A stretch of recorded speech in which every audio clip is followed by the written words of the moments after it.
आप सब बोलજો गुजरात बचाओ, गुजरात जोड़ो, गुजरात जोड़ो, गुजरात जोड़ो। खूब खूब धन्यवाद।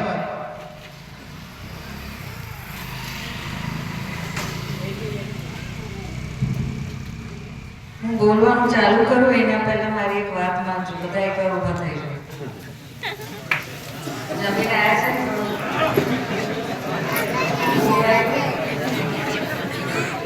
હું એક નારો લગાવીશ, આપ નારો બોલો.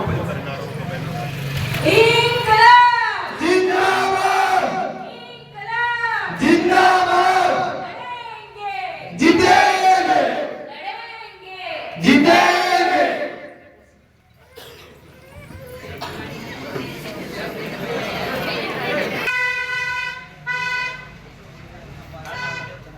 આજ રોજ લાવાકોઈ મુકામે આપણે એક સરસ એક આમ આદમી પાર્ટીની મીટિંગ આપણે રાખી છે, જેમાં ખૂબ સરસ સંખ્યામાં મારી બહેનો પણ આવી છે, મારા યુવાનો પણ છે, મારા વડીલો પણ છે, અને ત્યાં પાછળ પણ ઉભેલા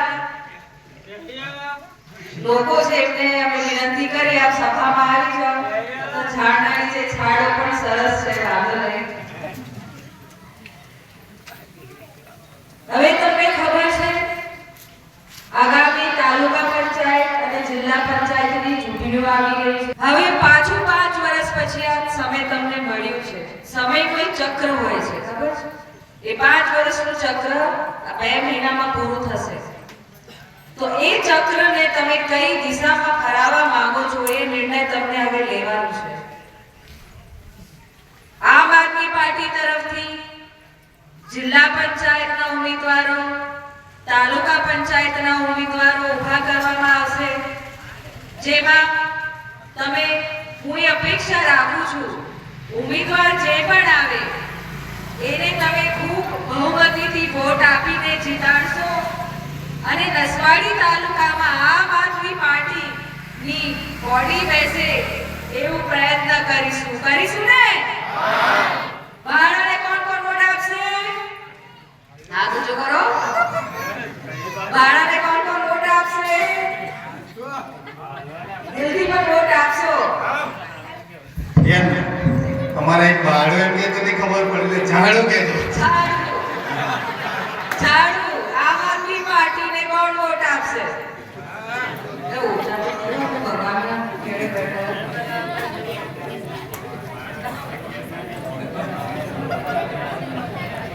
એકવાર આમ આદમી પાર્ટીને તમે સત્તા આપો, એકનો વહીવટ આપણે જોઈએ.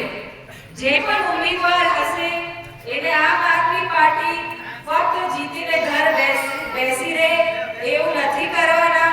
એ લોકોના પ્રશ્નો ઉજાગર કરશે, લોકોના ઘરે જશે અને એમની સમસ્યાનું નિરાકરણ લાવશે. તમે જોયું હશે સમસ્ત ગુજરાતમાં હવે આમ આદમી પાર્ટીના નેતાઓ ખૂબ સરસ સભાઓ કરે છે અને ખૂબ સરસ સંખ્યાઓમાં ભાજપ અને કોંગ્રેસની લોકો જોડાય છે. જોઉં છો ને? જોઈએ. એક જ અને ખૂબ સરસ લડત આપે છે. હવે એક આદિવાસી યોદ્ધા આપણો ટાઈગર ચેતરભાઈ નામ સુનાય ના? જોરદાર તાલી વગાડ્યા પછી તમે જોયું હશે વિધાનસભામાં અહીંયાથી 3 ધારાસભ્ય ભાજપની ચૂંટાઈને ગયા છે, પણ આ સુધી કોઈને તમારા લીધે અવાજ ઉઠાવતું જોયું છે? વિધાનસભામાં કોઈ પણ બોલે છે કે મારા સમાજને આ પ્રોબ્લેમ છે, કે મારા લોકોને, મારા આદિવાસી સમાજને આ જરૂરત છે, કે એમના ઉપર આવો અત્યાચાર થાય છે, કોઈએ અવાજ ઉઠાય છે? વિધાનસભામાં ગાંધીનગર ઉઠાય છે? મને લાગે છે ઉઠાય છે, એટલે અડધા લોકો જ બોલે છે. ઉઠાય છે? રસિકને આવવું જોઈએ.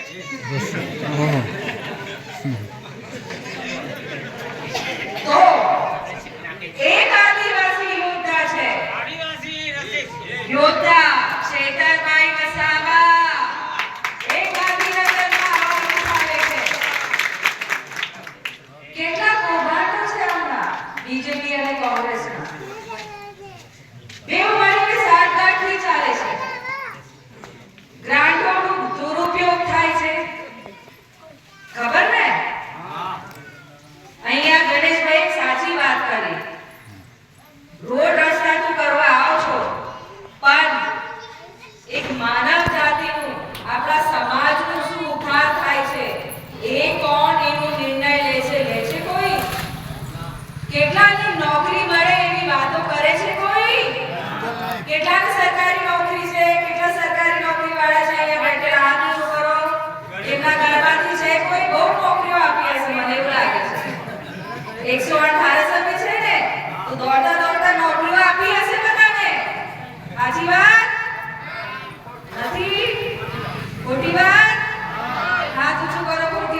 મીંડા આવે ખબર?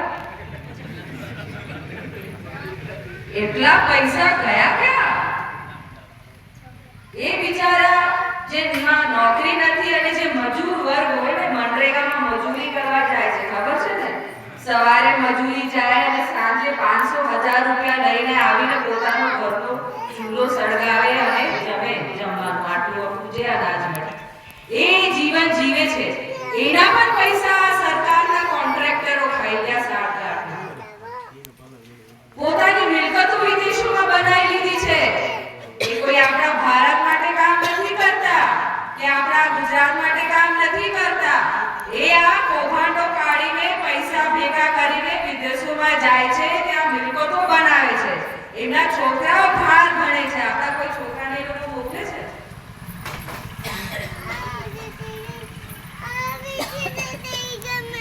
આ કૌભાંડ કાઢ્યું તમારા ચૈતરભાઈને ખોટા કેસમાં ફસાઈને જેલમાં મોકલ્યો. 3 મહિના બિચારાને જેલમાં મોકલ્યો. એટલી એમની હવા કાઢી નાખી ચેતરભાઈએ કે એમને જેલ મોકલીને પણ એમનું આ મંતવ્ય બીજેપી વાળા પૂરું ના કરી શક્યા. અને કુદરત અમારા સાથે છે અને ચેતરભાઈ જામીને છૂટ્યા અને પાછા આપણે હવે આ ભાજપ સરકારના ભૂકા કાઢવાના છે. કાઢવાના ને? હું મારી બહેનોને પૂછવા માંગુ છું, ગઈ ચૂંટણીઓમાં તમને બહુ મોટા વાદા કરેલા હશે, મોટી વાતો કરી હશે. એક પ્રધાનમંત્રી એમના બનીને બેઠા છે. એવું કીધું તું ને મારી બહેનો,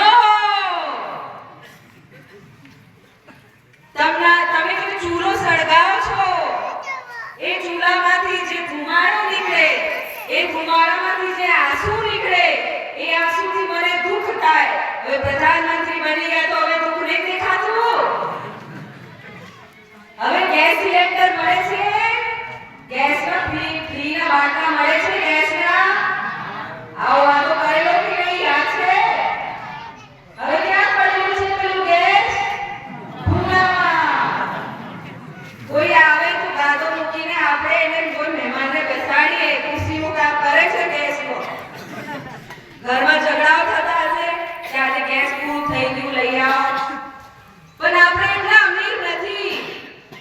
અમને આ લોકોએ નોકરી નથી આપી. અમે ગેસના પૈસા ક્યાંથી કાઢીએ? અમે ખેતી મજૂરી કરીએ. અહીંયા કેટલા યુવાનો છે, પણ આ યુવાનો કેટલા કોલેજ જાય છે? હાથ કે ઊંચો કરશે. કેટલા યુવાનો કોલેજ જાય છે? બસ લે.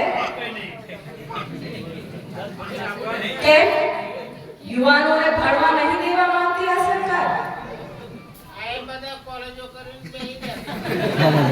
જે લોકો કોલેજ કરી, ખૂબ સરસ વાત, પણ આમાં એવા પણ પ્રશ્નો ઊભા થયા છે. બહુ યુવાનો જે કોલેજમાં ગયા છે એમને કોલેજથી કાઢી નાખ્યું. કેમ કાઢી નાખ્યું? એમને ફીસ નથી ભરી શકતા. સાચી વાત? આપણા પાસે હજારો રૂપિયા છે, ફીસ ભરવાના નથી. એના માટે સરકાર તરફથી આપણને એક સહાય મળે. આદિવાસીઓને શિષ્યવૃત્તિ કહેવાય, સબસિડી કહેવાય, કે જે યુવા આગળ ભણવા માંગે છે કોલેજમાં, સરકાર એમને મદદ કરે, કોલેજની ફીસ મળે અને એ આગળ ભણે, એના વર્ષો આગળ નીકળે. પણ આ ભાજપની સરકારે 3 થી 4 વર્ષ આ શિષ્યવૃત્તિ બંધ કરી દીધી. કેમ બંધ કરી? પૂછો એને સવાલ. કોઈ મતલબ જ નથી. યુવાનો આપણા ભણતા હતા, શિષ્યવૃત્તિ મળતી હતી, પરીક્ષા આપીને આગળ ધોરણમાં જતા હતા. પણ આ ભાજપ સરકારે શિષ્યવૃત્તિ બંધ કરી દીધી. કેમ? કેમ કે આપણા યુવાનો આગળ ભણી ના શકે. કેમ? કેમ કે પૈસા આપી ના શકે. કોલેજ ફ્રીમાં તો ભણાય નહીં. તો કોલેજે શું નિર્ણય લીધો? યુવા આગળ પહેલા વર્ષમાં આવ્યો છે કે બીજા વર્ષમાં જવાનો છે, ફીસ નહીં ભરી શક્યો તો એને કોલેજમાંથી કાઢી નાખ્યો. કોલેજમાંથી એ નીકળી ગયો, બિચારાનું મન ઉતરી ગયું, એનું ભવિષ્ય તો બગડી ગયું ને. હવે આગળ ભણે કે ના ભણે એનું મન